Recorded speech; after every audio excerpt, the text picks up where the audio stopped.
We'll hear arguments next in United States against MacDonald.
I think you may proceed when you're ready, Mr. Geller.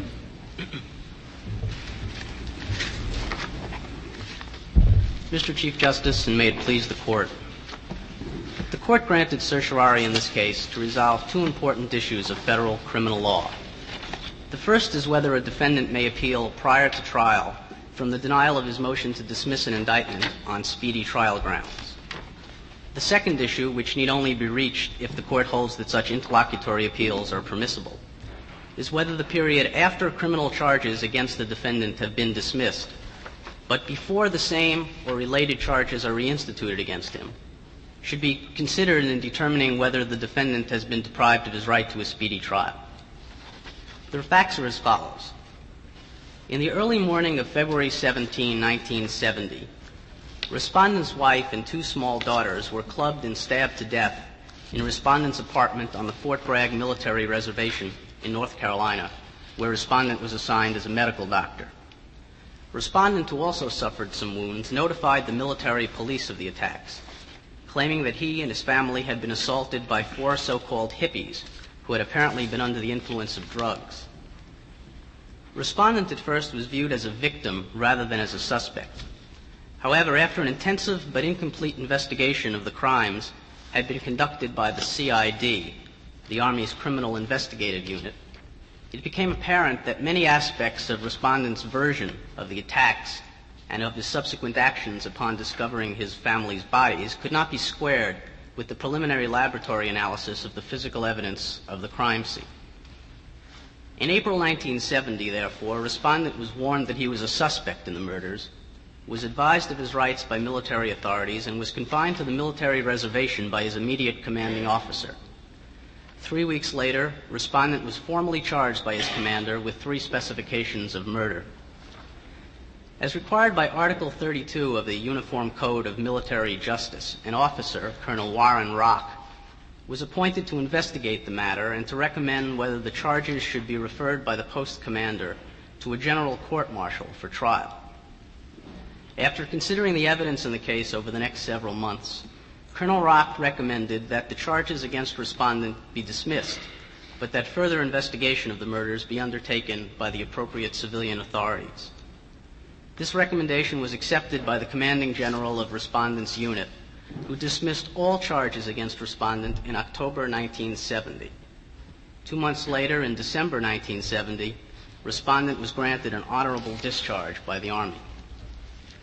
Following Respondent's release from the military, the Department of Justice requested the CID to continue its investigation of the case. The CID did so, and in June 1972, it submitted a massive 13-volume report to the Department, which was supplemented by further reports in November 1972 and August 1973. Respondent was eventually indicted on 3 counts of murder in January 1975 by a grand jury of the United States District Court for the Eastern District of North Carolina. Respondent moved to dismiss the indictment on a number of grounds, including double jeopardy and denial of a Sixth Amendment right to a speedy trial. The district court denied each of these motions in July 1975 and scheduled Respondent's trial to begin in August 1975. Respondent instead took an immediate appeal to the United States Court of Appeals for the Fourth Circuit.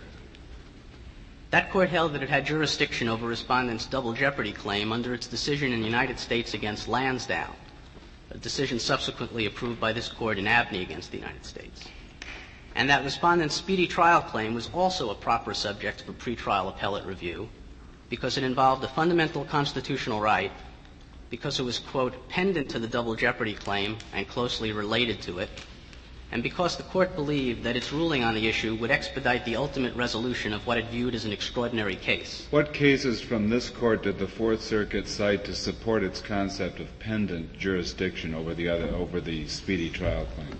My recollection, Mr. Justice Rehnquist, is that it cited none. That aspect of the Court of Appeals decision is at page 5A of the appendix to the petition. The court then concluded on the merits that Respondent had been denied a speedy trial on the merits because of the delay of more than 4.5 years between his arrest by the Army in May 1970 and his federal indictment in January 1975. It viewed as of no significance for Sixth Amendment purposes that Respondent had not been under any criminal charges for more than 4 years of that period. Now, the threshold question in this case is whether the Court of Appeals had jurisdiction to review Respondent's pretrial appeal from the denial of his speedy trial motion. We submit that it did not. Under the controlling jurisdictional statute, 28 U.S.C. 1291, the Courts of Appeals may review only final decisions of the district courts, a phrase that this court has consistently construed to bar piecemeal appeals before final judgment. Adherence to this rule of finality has been particularly stringent in criminal cases, because the delays and disruptions caused by interlocutory appeals are especially inimical to the effective administration of the criminal law. Respondent, of course, does not claim that the pretrial denial of his motion to dismiss the indictment on speedy trial grounds was a final decision, in the sense that it terminated the proceedings against him in the district court. Obviously, the court's ruling only allowed the case to proceed to trial, where a number of other factors may have led to a dismissal or an acquittal. Rather, Respondent contends that the denial of a speedy trial motion is immediately appealable before trial, under the so-called collateral order exception to the final judgment rule. Could the speedy trial claim have been presented anew to the district court in a motion for judgment NOV or judgment of acquittal at the conclusion of if a guilty verdict had been returned? Yes, it can. It can and it's our position that that would be the preferable way in which to present it, because, as I'll get to in a moment, it's often impossible to rule on such a motion until you see what the evidence is at trial, because frequently the defendant's contentions will be that he's been prejudiced in his ability to defend himself by the delay that might have been caused by the government. And it's only after trial that such a claim can be intelligently assessed. Now, this Court most recently applied the collateral order doctrine last term in Abney against the United States, in holding that the Courts of Appeals have jurisdiction under Section 1291 to entertain an interlocutory appeal from the denial to dismiss an indictment because of double jeopardy. In reaching that conclusion, the Court stressed that the trial judge's pretrial denial of the double jeopardy motion constituted a complete, formal, and final rejection of the Fifth Amendment claim in the district court, that the claim by its very nature was wholly collateral to and separable from the issues to be litigated at the trial, and that, of most importance, the protections conferred on an accused by the double jeopardy clause would be significantly undermined if appellate review had to wait until after conviction, because the double jeopardy clause protects an individual not only against being punished twice for the same offense, but also against being tried twice for that offense. That aspect of the constitutional right could not be vindicated by reversal of any conviction obtained at the second trial, and would be irreparably lost unless an immediate pretrial appeal were permitted. And we've explained at some length in our brief why the denial prior to trial of a speedy trial motion, unlike the denial of a double jeopardy motion, is not normally a final rejection of the claim in the district court, because, as I just explained in response to the question by Mr. Justice Rehnquist, an intelligent application of the Barker v. Wingo standards often may not be possible before trial. And for many of the same reasons, speedy trial claims, again unlike double jeopardy claims, are not wholly collateral to the matters to be raised at trial, because only after the trial can it be determined whether the defendant has truly been prejudiced by the pretrial delay. Respondent has not seriously disputed these contentions in his brief. Instead, he asserts that the Sixth Amendment Speedy Trial Clause, just like the Fifth Amendment Double Jeopardy Clause, creates a so-called right not to be tried, a right which, to be effective, requires recognition of a concomitant right to immediate appellate review. But there's little to support this assertion. As the language of the Sixth Amendment suggests, it's the delay before trial, and not the trial itself, that violates the constitutional guarantee. The concern of the Sixth Amendment is not the trial, but any delay surrounding it. If the pertinent factors identified in Barker v. Wingo coalesce in a particular case to deprive a defendant of his right to a speedy trial, that violation by definition must have occurred prior to the beginning of the trial. Hence, unlike the situation in Abney, proceeding with the trial itself would not cause or compound the constitutional deprivation. By the same token, and again by contrast to the Fifth Amendment protection against double jeopardy, the effectiveness of appellate review of speedy trial claims is not diminished in any way by awaiting the outcome of the trial. This Court has identified three interests of a defendant that the Speedy Trial Clause is designed to protect. First, to prevent oppressive pretrial incarceration. Second, to minimize pretrial anxiety and concern of the accused. And third, to limit the possibility that the defense will be impaired by the loss of evidence. It's obvious that no remedy, whenever offered, can truly undo or alleviate the annoyances or anxieties that a defendant may have suffered while awaiting trial.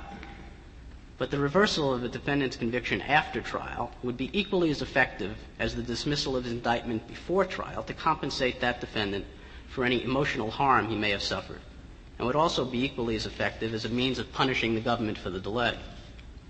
Similarly, a defendant's interest in avoiding a conviction based on lost evidence or dimmed memories can be fully protected by a reversal of any conviction procured after a period of unconstitutional pretrial delay.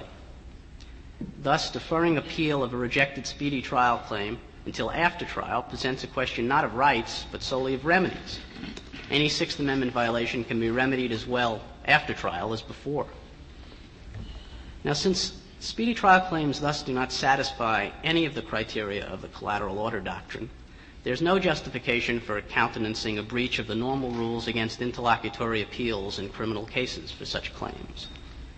Indeed, there are strong reasons why, in our view, it would be especially inappropriate to allow defendants to take interlocutory immediate appeals from the district court's denial of their speedy trial motions.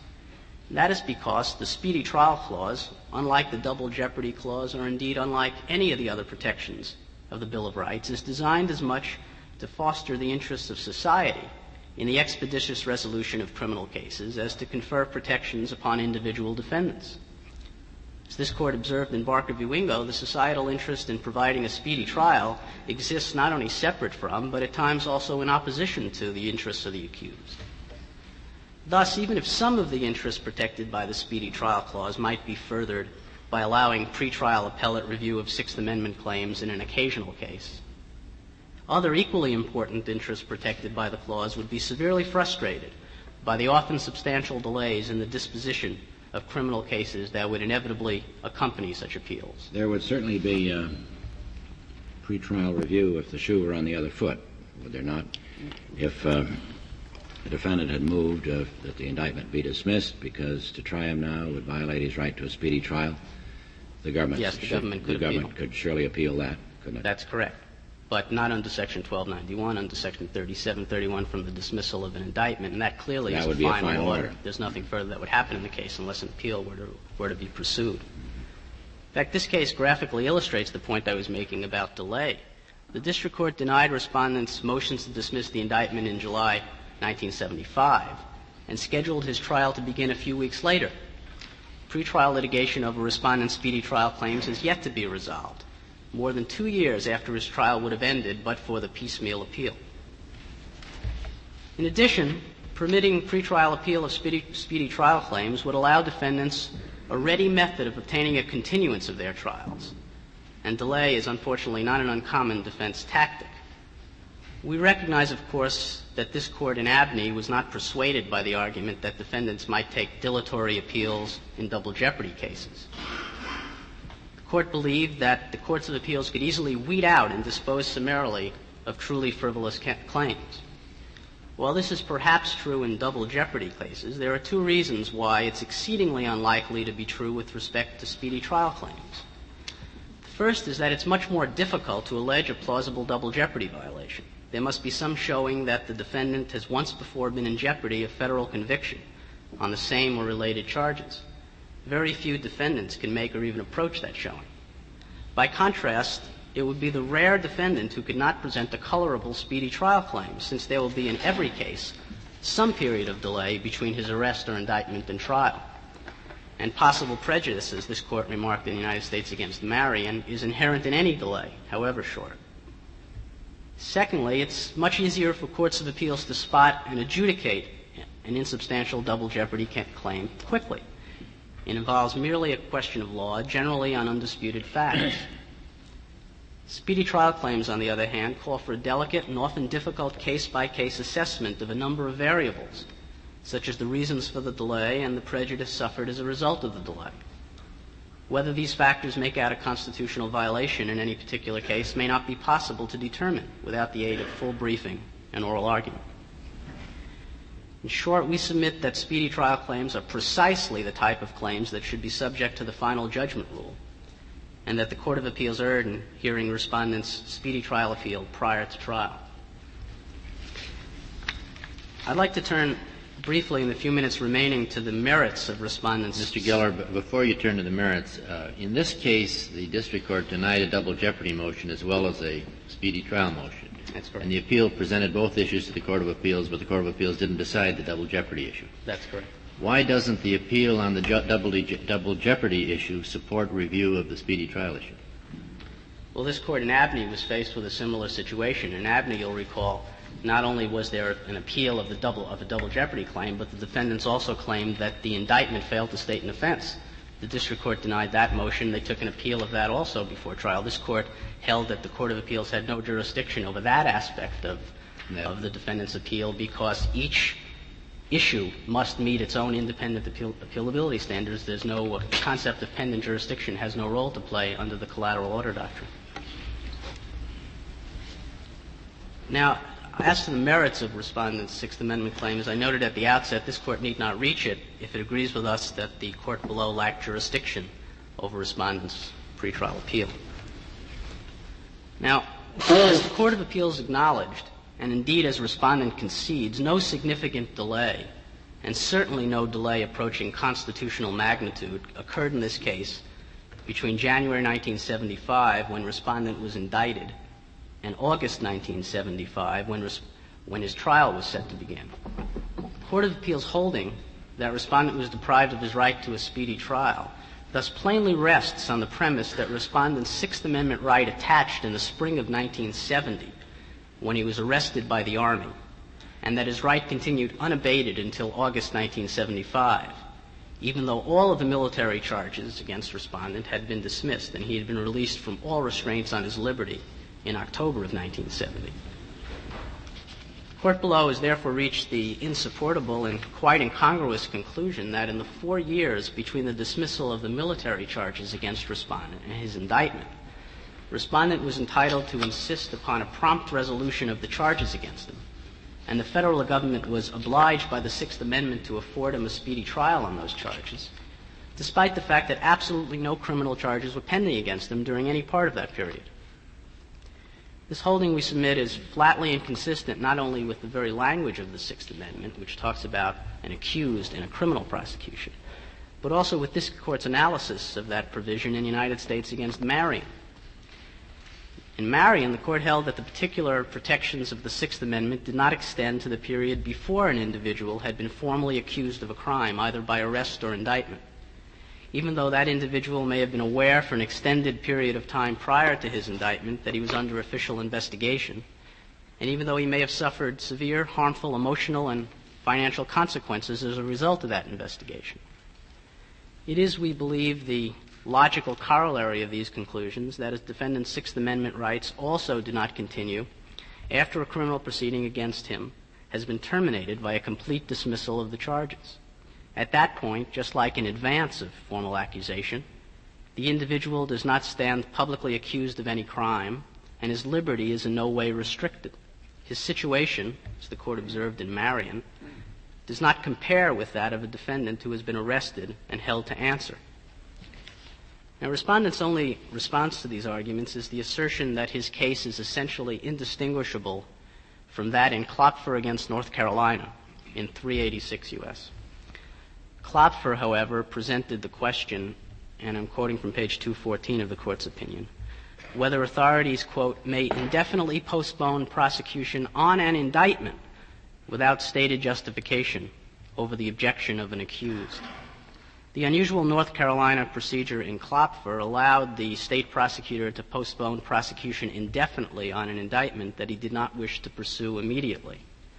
The upshot was that since the indictment was not dismissed during the waiting period, the statute of limitations remained tolled, and the defendant remained under formal public accusation and under the constant threat of prosecution at the option of the government. This Court held that the state procedure violated Klopfer's right to a speedy trial, but only because, as the Court stated at page 222, the suspension of his prosecution, quote, indefinitely prolonged the oppression as well as the anxiety and concern accompanying public accusation. Respondent, of course, was not under any public accusation between October 1970 and January 1975. Nothing in Klopfer, therefore, supports an extension of the Speedy Trial Clause to the period when an individual is not the subject of any pending criminal charges. I should add one final point. The conclusion that Respondent's Sixth Amendment rights were not violated by the 5-year period between the murders of his family in 1970 and his indictment for those crimes in 1975 certainly does not suggest that the propriety of that delay is beyond judicial scrutiny. There's first the protection of the statute of limitations, which is, of course, the primary guarantee against the bringing of overly stale criminal charges, but there's no suggestion that the statute was violated here. And moreover, as this Court observed in Marion and reaffirmed last term in United States against Lavasco, the Due Process Clause of the Fifth Amendment is an additional protection against unreasonable pre-indictment delay. A lengthy delay prior to accusation violates due process if it causes actual prejudice to the defense and if the government's justification for the delay is inadequate. Although the Court of Appeals did not undertake this analysis, we believe that the District Court and the dissenting judge in the Court of Appeals correctly found that the Due Process Clause was not violated in this case. Indeed, Respondent does not contend otherwise. Respondent has never claimed that the government's delay in this case was designed to prejudice his defense or was occasioned by tactical reasons. And as we've set forth at some length in our main and reply briefs, there's not the slightest proof at this pretrial stage that Respondent's defense has actually been prejudiced by the delay. We therefore submit that the Court should vacate the judgment of the Court of Appeals with instructions to dismiss Respondent's speedy trial claim for lack of jurisdiction so that this case may finally proceed to trial. Chief Justice, I'd like to reserve the balance of my time. You mean to dismiss the appeal from the speedy trial? That's correct.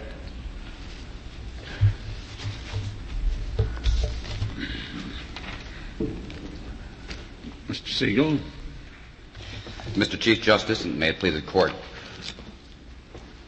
I ask the Court's indulgence, if I may, at the outset, if you will bear with me if I also pass over the facts slightly in this case.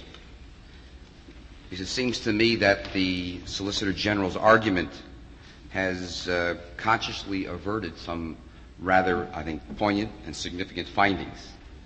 Not my facts, if Your Honors pleases, but the facts found by the Court of Appeals and the facts found in the most extraordinary military proceeding that precipitated this case in 1970. The case does start in February the 17th, 1970, with the murders of the MacDonald family, the wife and children. The wounds that Dr. MacDonald referred to by the solicitor, of course, were testified to at the military proceedings by both the government's doctors and the defense doctors as being life-threatening wounds. The reason for it, of course, was that one of the government's multiple theories of trying to explain the case was that these were self-inflicted by the accused, Dr. MacDonald, to cover up murders that he had committed. In fact, the record failed to support that, and the conclusion of the military presiding officer in 1970 was that Dr. MacDonald had told the truth. Those were his words. Most extraordinarily, which the government has referred to at great length are the facts from this 1970 military proceeding, is that nowhere in the Solicitor General's brief, nowhere in the Solicitor General argument does he share with the court the two and the only two findings that were made by how does the military establishment's finding bear on indictment later brought by civil authorities? If Your Honor pleases, both of these proceedings, both the military proceeding in 1970 and the proceeding in the Federal District Court, were proceedings by the same sovereign, the United States. There is not a separate sovereignty situation here. It's a continuum. This is a continuous prosecution of Dr. MacDonald by the United States.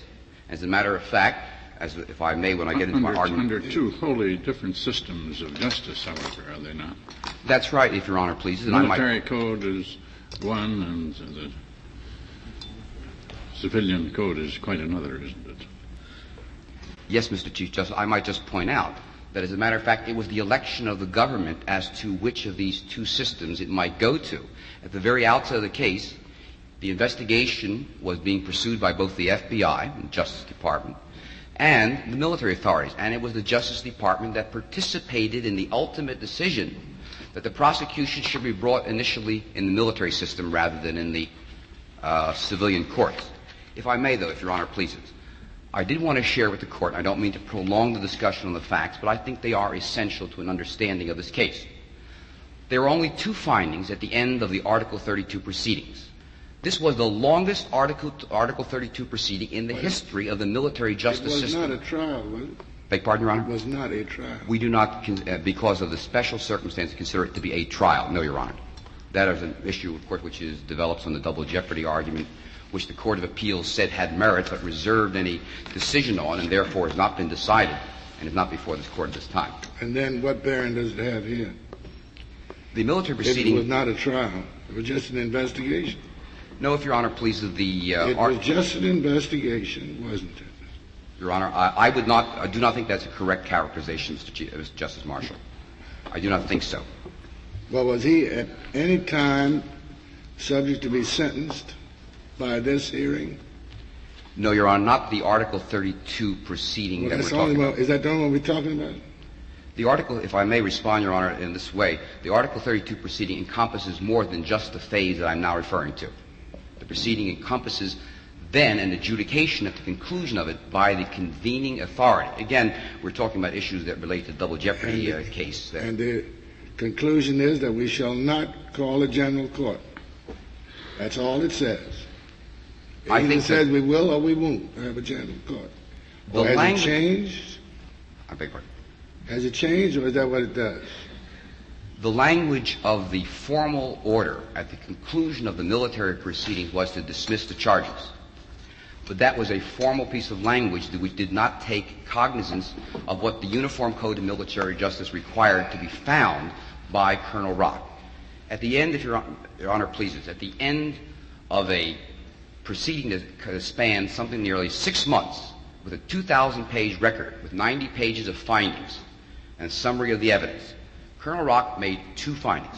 First of all, that the charges were not true. Those are the words of the finding. This is not like a civilian court in which probable cause or the lack thereof is the issue. It is a different and unique standard in the military system. And his findings were that the charges against Dr. MacDonald were not true. The second finding was, contrary as to what the solicitor suggests, that there be further investigation by the civilian authorities, the finding was that a named woman uncovered by the defense as being specifically involved and present at the murder scene should be the person investigated by the civilian authorities, not Dr. MacDonald, as I think is the seeming implication of the way the solicitor presented this morning. Going Is beyond that this, any Your Honor. more than a conclusion of an investigatory authority, as Justice Marshall has suggested? The finding, That's not a trial. no, Your Honor, He it was is not not a exposed to trial. jeopardy, was he?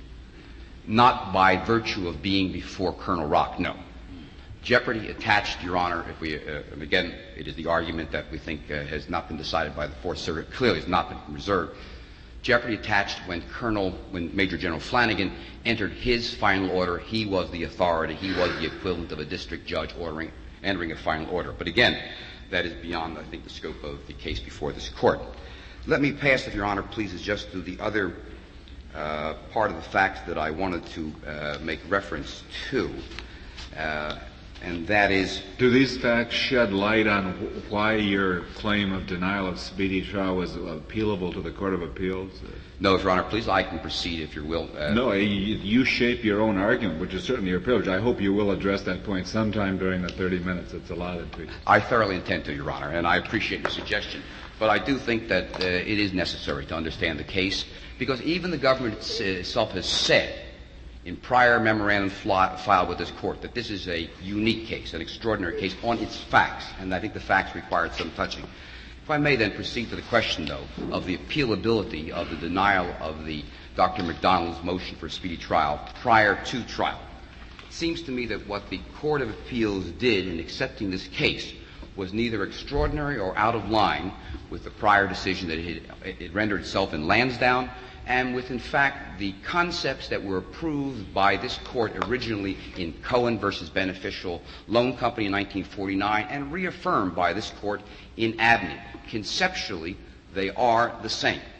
If Your Honor pleases, I think that the Court of Appeals, Judge Buster, writing for the majority, made the point very clear when it said this is one of the small class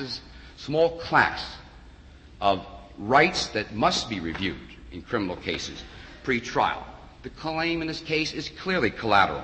The order in this case, and I'm not necessarily saying that every order in every speedy trial case, but clearly the order in this case was a final order. There was a need, and the Court of Appeals so found, for an immediate appellate review of this case because the right would probably be lost forever. And clearly, the Court of Appeals found, as in Cohen, who set forth one of the criteria, that the right was too important to be denied an immediate review. Now, on the issue of the collateralness of the speedy trial issue, which I think is the threshold question, I don't ask the Court to accept my words. I ask the Court to accept the words of the government.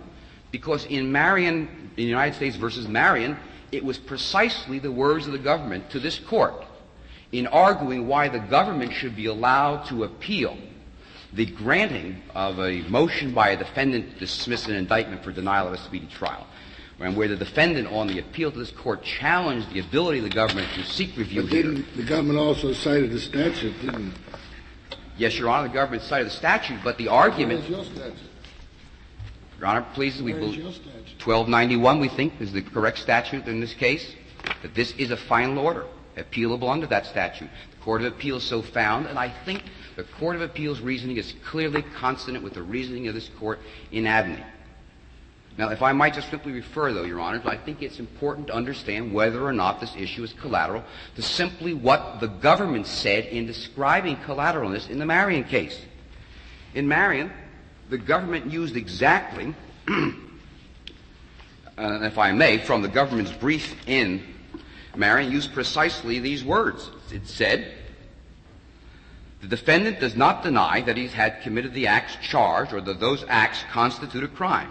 But nevertheless, he urges that he cannot be prosecuted because of some," and the word used here was extraneous factor, such as the tolling of the statute of limitations or the denial of a speedy trial.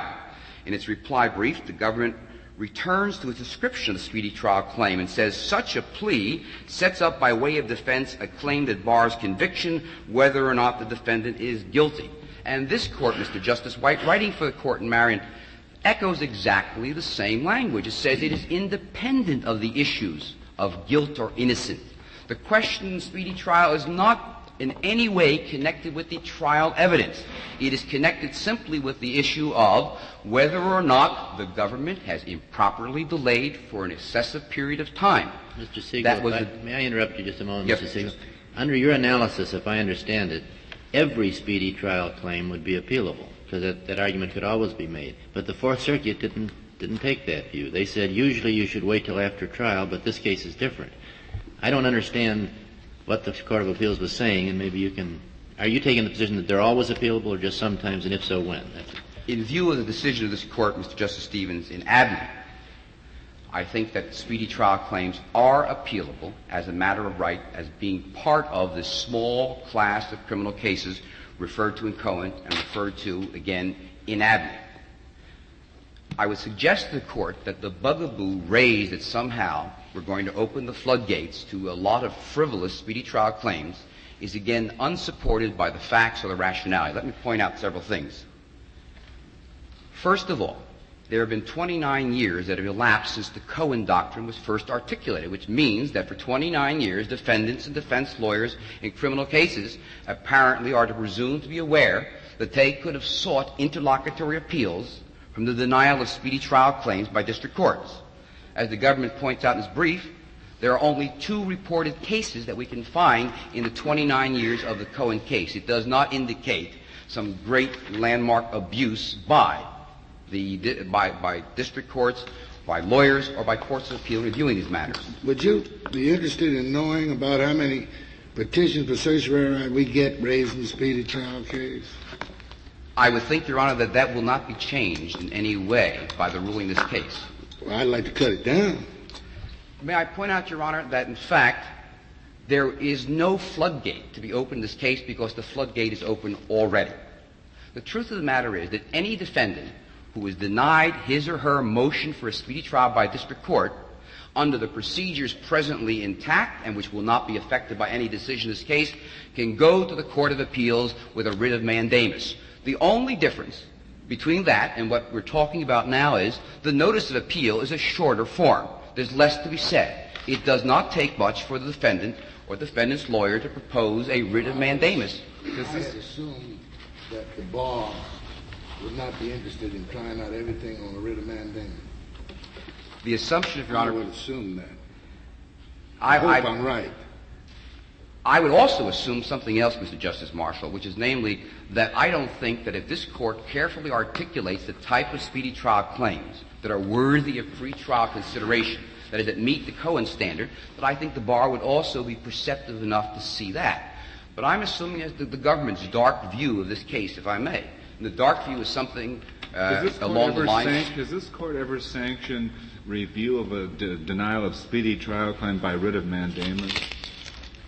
There is no case that I am aware of, Your Honor, but there is nothing in the law of mandamus that prohibits a defendant. It's clear the defendant can file a writ of mandamus in the Court of Appeals. I don't think there's anything in the law that prevents a lawyer from filing a writ of mandamus to stop a judge from breathing. I suppose that's frivolous action, you have a right to file anything you Your Honor. want to file. But I assume that it's done with reason. Yes, Your Honor. I assume that if you want to have mandamus, you can show us a case on it. What I'm suggesting, Your Honor, is that mandamus, in fact, does lie, and that the fact that lawyers have exercised discretion. And your case is which case? I do not have it in my brief. I will be glad to submit it to the Court. You have a mandamus case on speedy trial. I think that the law of mandamus clearly is there. You have a case on that. Not at my fingertips, and if I may, with Your Honor's permission, I would appreciate an opportunity to submit authorities after the argument. But I do suggest to the Court that mandamus lies. Even the most frivolous, even assuming Your Honor's position that mandamus doesn't lie, what does it stop the lawyer from doing it? And well, Mr. Segal, on mandamus, the question would be one of law, whether the judge had the authority to deny the motion, and he always has the authority to deny it. You wouldn't review the question whether the merits on mandamus. Perhaps I have inadequately stated my position, Mr. Justice Stevens. All I'm suggesting, of course, is not that mandamus may or may not be the proper form. What I'm suggesting is that if lawyers want to badger appellate courts, they already have the format to do with it. Let's assume that mandamus doesn't lie.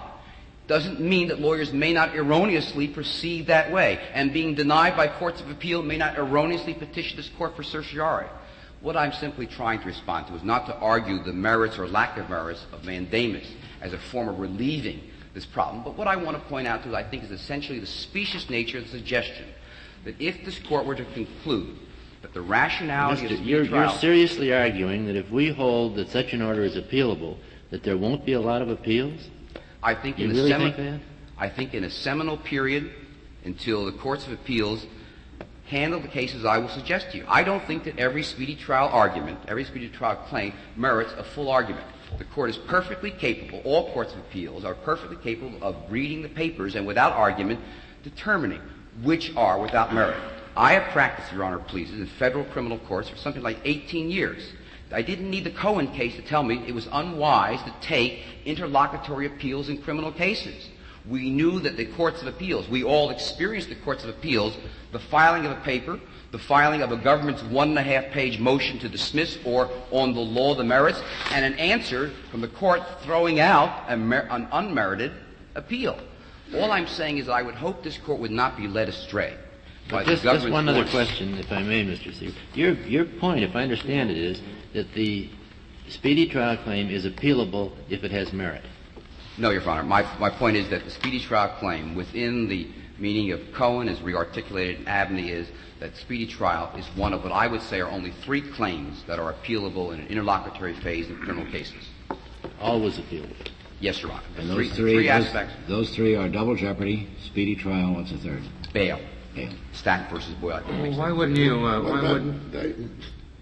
No, Your Honor. That is clear. There's not. It is not an The issue. plaintiff has an allegation that the grand jury was not properly impounded and no member of the grand jury was a live person. You can't get that to the Court of Appeals, no way. Am I right? I do not think as it stands now, Your Honor. That's right. Suppose, But you can bring this up. Suppose a defendant purports to appeal a denial of his motion, which has 2 parts to it. One, there was inordinate pre-indictment delay, which violated my constitutional rights.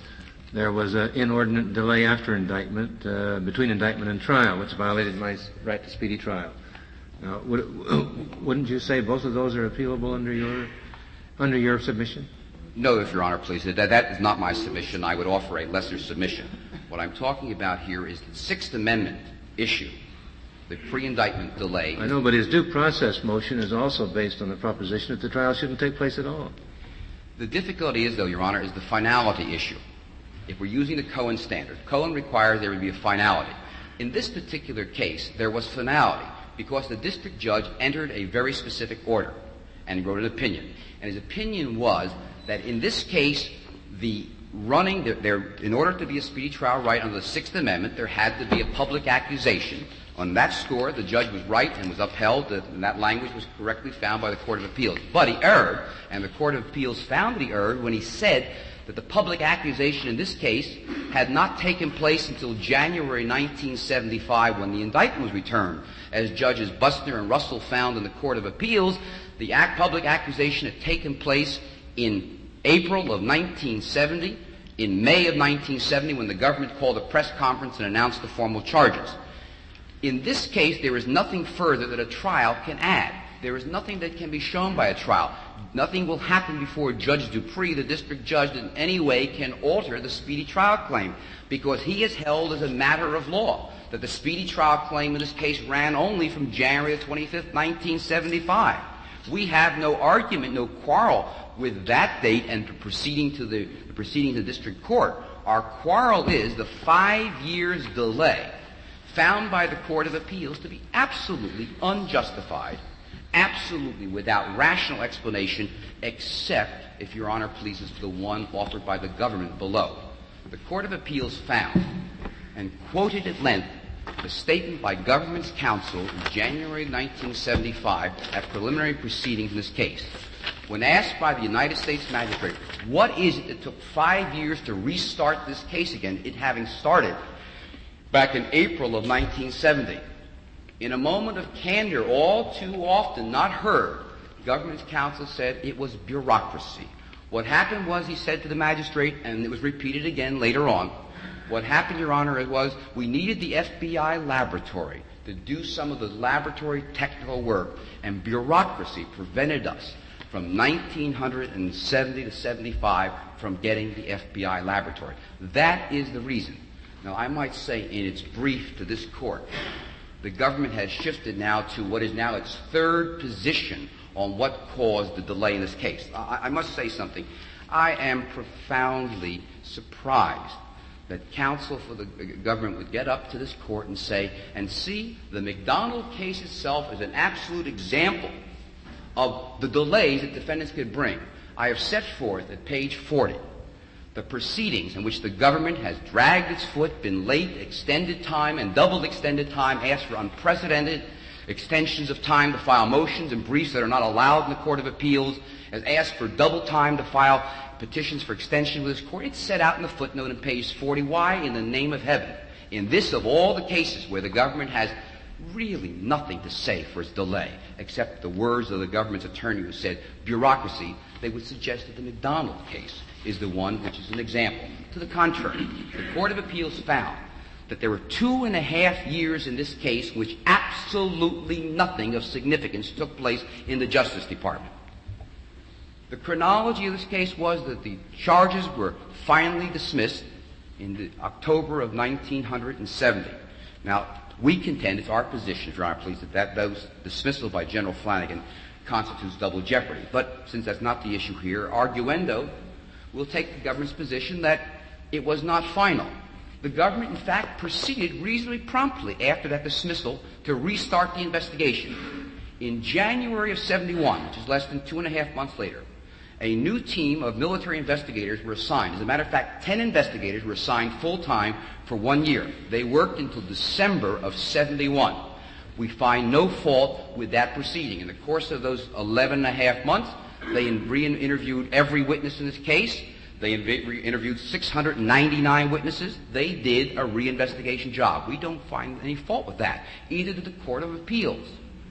But from December of 1971 until the return of the indictment, there is no significant activity by the government, nothing that justifies it. The investigators took about 6 months to write a report. Even that was in the hands of the Justice Department in June of 1972. Again, the Court of Appeals thought it was interesting to read the government's own words, not only the bureaucracy explanation, but the Court of Appeals made reference to the affidavit given by the government of Kevin Maroney, an Assistant Attorney General in the Criminal Division. Maroney was purporting to explain why, once this massive data, 2 complete sets of investigations, thorough work by every member of the military involved, why the Justice Department then did nothing from June of 1972 until the grand jury was convened in August of 74. And in the affidavit of Mr. Maroney, the Court of Appeals cited, we had this report, and we assigned it to lawyers, and we reassigned it. Those are Mr. Maroney's words. We assigned it and we reassigned it. Who reviewed it and re-reviewed it. And nobody made a decision. No one did anything. As a matter of fact, the Solicitor General concedes in his argument, and he knows it's the facts, and we know it's the facts, only 2 pieces of investigative work took place after December 1971. They're explained in their brief. They are trivial, have nothing to do with the merits of the case. Nothing was happening. What really was the explanation was that no one wanted to make a decision. That's clear from the findings. We can tell you, we know that's the reason it was possible to make a decision by 3 independent pieces of evidence. One, Colonel Rock had to make a finding in this case, Your Honors. He had sat through 6 months of proceedings. He had a 2,000-page record. In 5 weeks, he prepared a 90-page summary of findings and conclusions in detail which have never been challenged, which the government accepts. He made a decision in 5 weeks. Later on, a new U.S. attorney took over this case in the Eastern District of North Carolina. Now, he took over a whole office. He was not even in the office prior to his taking that position. In a matter of 4 months, he not only took control of his office, he finished a 56-page report to the Justice Department and said, I want to go ahead and prosecute MacDonald. Send me a trial lawyer. What, in March of 1972, did the Justice Department do? It sent it to another lawyer to review the report. He had just finished a 56-page evaluation. The Justice Department, he said, send me a lawyer, we'll do something. The Justice Department did nothing but review it again. In all the affidavits, there's no action by anyone. Finally, the last example. In May of 1974, the case finally wound up on the hands. Now, some 4 years after the crime, nearly 2 years after the CID had finished its reinvestigation, in the hands of Victor Warhide, another staff attorney.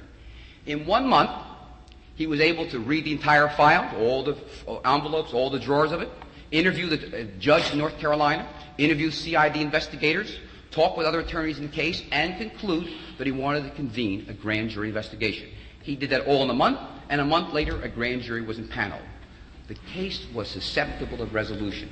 The Court of Appeals found there was no adequate explanation for 2.5 years delay. Do you realize that neither you nor I can decide how the Department of Justice is going to run? If Your Honor pleases, if you're suggesting... Do you agree with that? I suppose that we don't have any direct influence, but I think the words of this Court have influence. What we're Well, talking... but after all this, an indictment was had, the case was tried, and the jury returned a verdict. Isn't that... I'm not sure what these matters you're discussing have to do with the issue that you're presenting here. Well, there are two issues, Your Honor, and I must say that the argument has gone to the merits of the speedy trial argument. I did not want to leave the podium without an opportunity to express some of the facts on it. May I just return then to the appealability issue and say, Your Honor's own words in the Strunk case, I think, are very instructive. This case must be, all speedy trial cases must have the right to be appealed. Not all deserve a full hearing and argument. But in Strunk, a court of appeals attempted some solution short of dismissing the indictment, which this court has held to be the only relief. They attempted to shorten the defendant's sentence by 292 days to accommodate what they found to be as it was an unreasonable 10-month delay. Your Honor set forth that you cannot correct a speedy trial defect by somehow playing games with the numbers. The only correction for the defect of a speedy trial, that is, the denial of a trial that is less than speedy, once it has been denied, cannot be re-given to the defendant. Well, how does that bear on the appealability of the order denying such a motion? Your Honor, please, the Cohen Doctrine, as reiterated in Abney, says that is this the kind of matter which requires will a right be lost if it is not, in fact, allowed to be appealed pre-trial? And my suggestion to the Court is as follows. Number one, the speedy trial right means, if it means anything, the right to not to be given a trial other than one that is speedy. That is, once the government is delayed inordinately and without justification, there's nothing more the government can do to correct the defect. You cannot do anything to change the situation. If that is correct, if Your Honor pleases, then the defendant's right, the right of the accused, is not to be tried by a court which, in effect, has no capacity to correct in any way the wrong that has been done to him. And do you think it corrects it if 6 months, 12 months, 18 months later the Court of Appeals decides there was no denial of a speedy trial, and then you're back where you were with a loss of 18 months more? How conceivably could the concept of speedy trial be advanced by allowing interlocutory appeals, if that's the only issue? Nothing in Abney, on which you seem to rely, would give the slightest hint. I think the criteria, if Your Honor pleases, in Abney are perfectly in synchronization with the facts and the circumstances of speedy trial. May I just say this, and my time I see is running out, but I think it's important I share with the Court the following.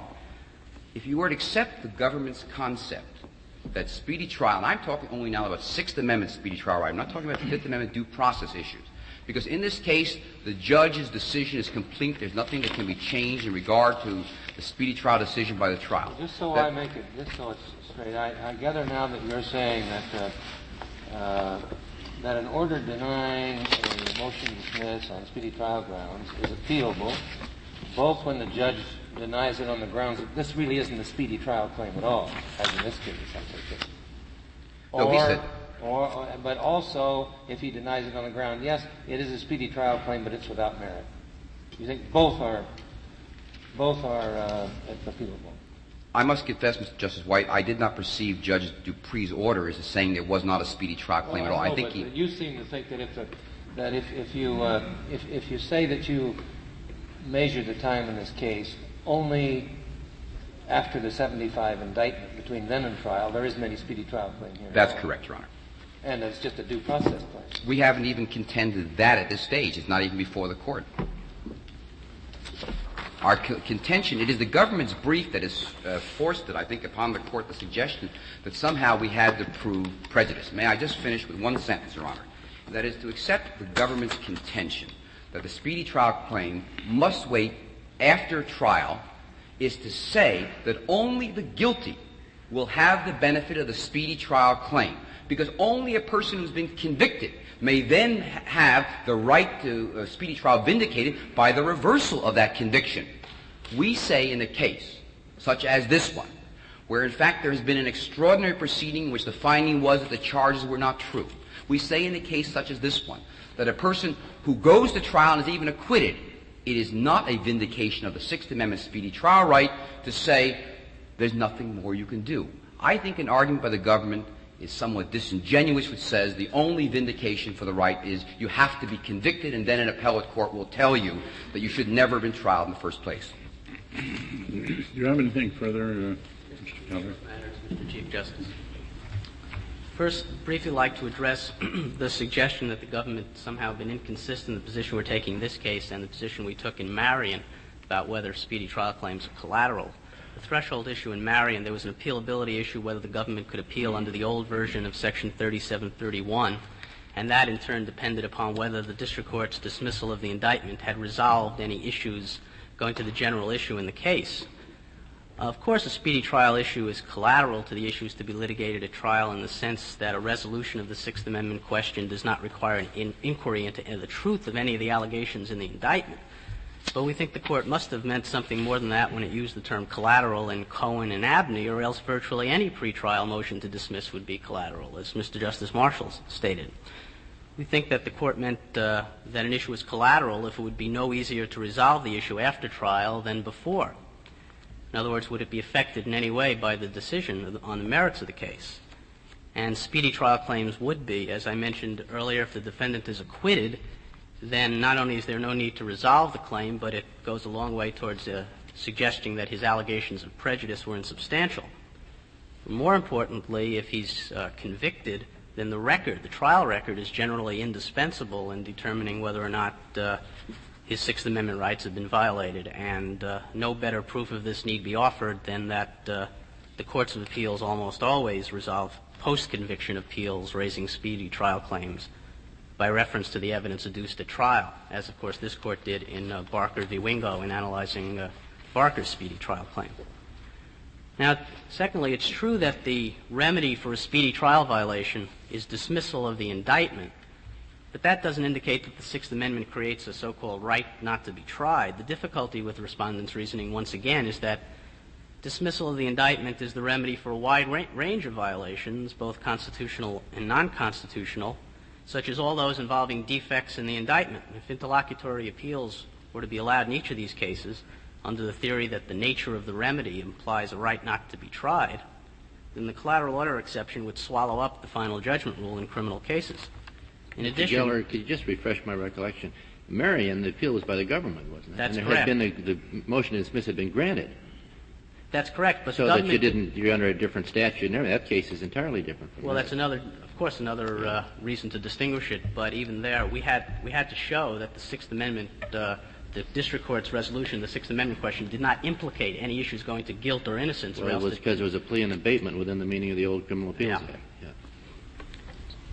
And secondly, the argument that the nature of the remedy in the Sixth Amendment cases implies a right not to be tried is inconsistent with this Court's decision last term in Abney. As I mentioned in response to a question Mr. Justice Stevens asked me initially, in that case, in addition to a double jeopardy claim, the defendants also raised the claim that their indictment failed to state an offense. And if they had been right, of course, the remedy would have been dismissal of the indictment. Nonetheless, this Court held that that's not the type of claim that can be appealed prior to trial. Finally, I'd like to discuss the reasons for the delay in this case, because Mr. Segal has used a large portion of his argument trying to explain why the delay was unfair. I think it's fair to say that much of the delay in this case was attributable to the strong feeling on the part of many persons in the criminal division of the Department of Justice that charges as serious as the ones in this case simply should not be brought unless the government was absolutely convinced that they would ultimately prove successful. To begin with, we're not talking about a 5-year delay. No one has ever claimed that the Department of Justice unduly delayed before June of '72 when it received the CID's report of its reinvestigation of the crimes. And the decision to go to the grand jury was made in the summer of '74. A respondent was indicted in January of 1975. So we're essentially talking about a 2 or 2.5 year period. Now, during that 2 or 2.5 years, there were two prevailing views within the government. One group of attorneys thought that the case should be brought to a grand jury immediately with a view towards bringing charges against respondent. Another group of attorneys, while also convinced that respondent was guilty, frankly couldn't believe that we could convince a jury of that. Would this be a part of an ordinary argument on a speedy trial claim with the differing views or schools of thought within the criminal division? Well, both in resolving a Sixth Amendment speedy trial claim and a Fifth Amendment pre-indictment delay claim, the court must, of course, analyze the reasons for the delay. No, but they're not before us on any record, Mr. Geller. The fact that your friend elected to use some of his time going perhaps outside the record is no reason.